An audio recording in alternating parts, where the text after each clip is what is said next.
Bonjour à tous, c'est Paldam pour vous présenter un nouveau sapin en sucette.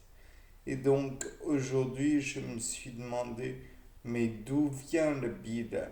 Et la bile, si vous ne savez pas, est produite par le foie. Donc de là, c'est génial, c'est très intéressant. Mais ça ne résout qu'une partie du problème. D'après ce qu'on me disait quand j'étais au collège, euh, la bile est un produit de dégradation du sang.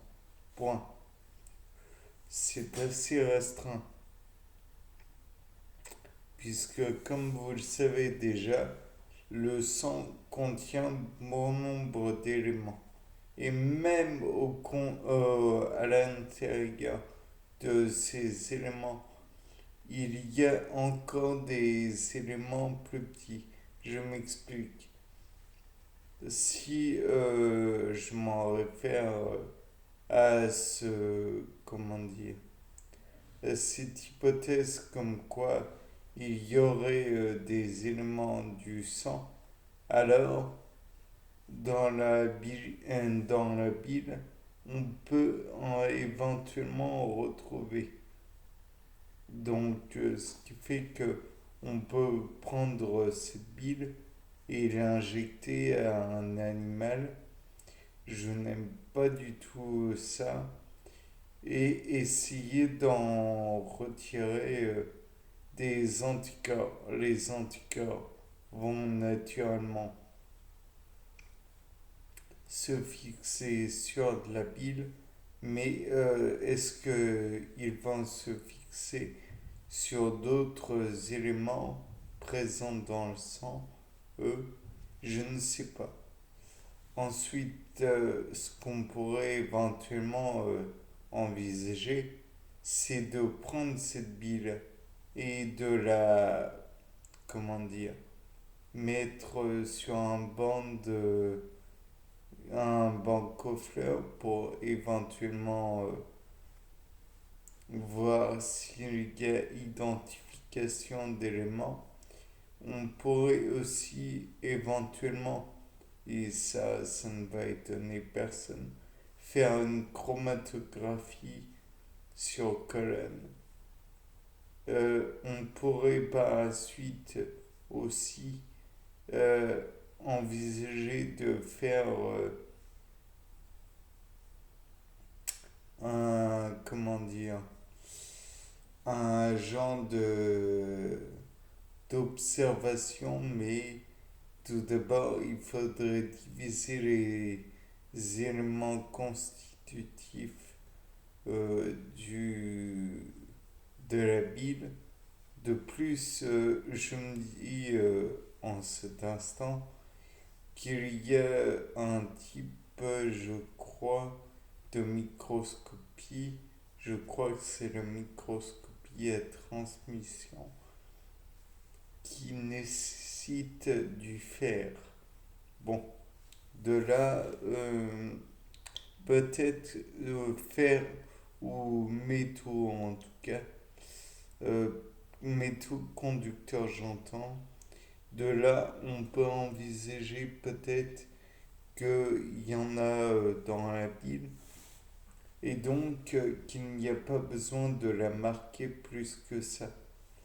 C'est à vérifier, je pense. Et l'autre élément qui pourrait être utile, c'est d'envisager que la bile est conductrice électriquement parlant au niveau du fer. Donc peut-être que si on trouve la conduction, la conductance, la capacité du fer fait 2 plus ou fait 3 plus à conduire, on aura peut-être la possibilité de l'envisager d'envisager qu'il y a effectivement dedans le Fe2+, Fe3+. Je ne sais pas si c'est bien, si ça va donner quelque chose, mais bon, on peut envisager le fait que ça ne marchera pas. Et le fait est que si le globule rouge est particulièrement l'endroit où il y a le fer, donc je crois que c'est dans l'hémoglobine, on peut éventuellement chercher à faire un lien entre les deux. Après, à vérifier. Ensuite, il serait intéressant peut-être de montrer la concentration en fer dans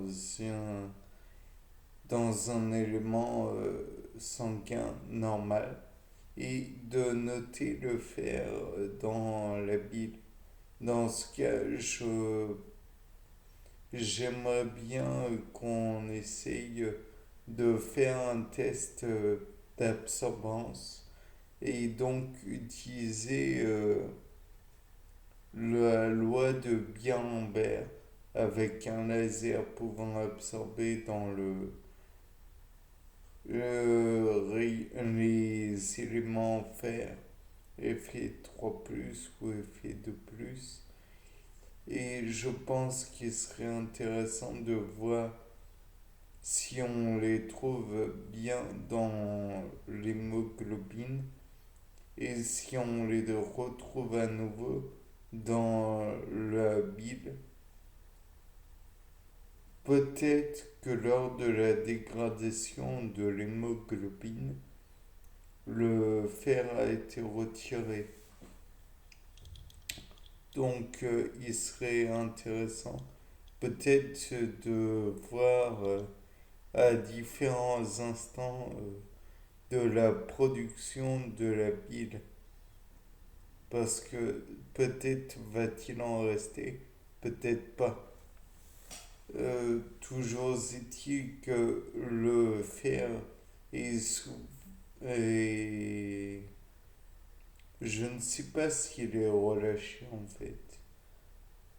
S'il est relâché dans les fesses ou s'il est recyclé dans le corps humain.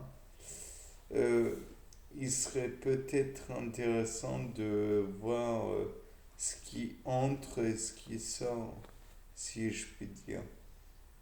Et de plus,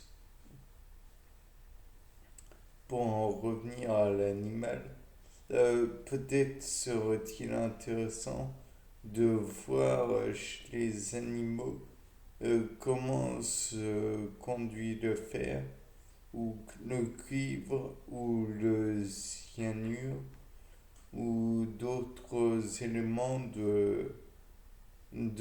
comment dire, du sang de l'animal, puisque chaque animal a disons, son élément de référence, dira-t-on. Et comme il y a un élément de référence, il y aura forcément une façon de se comporter de référence, si je puis dire. Bien, c'était Paul Dem. Au revoir.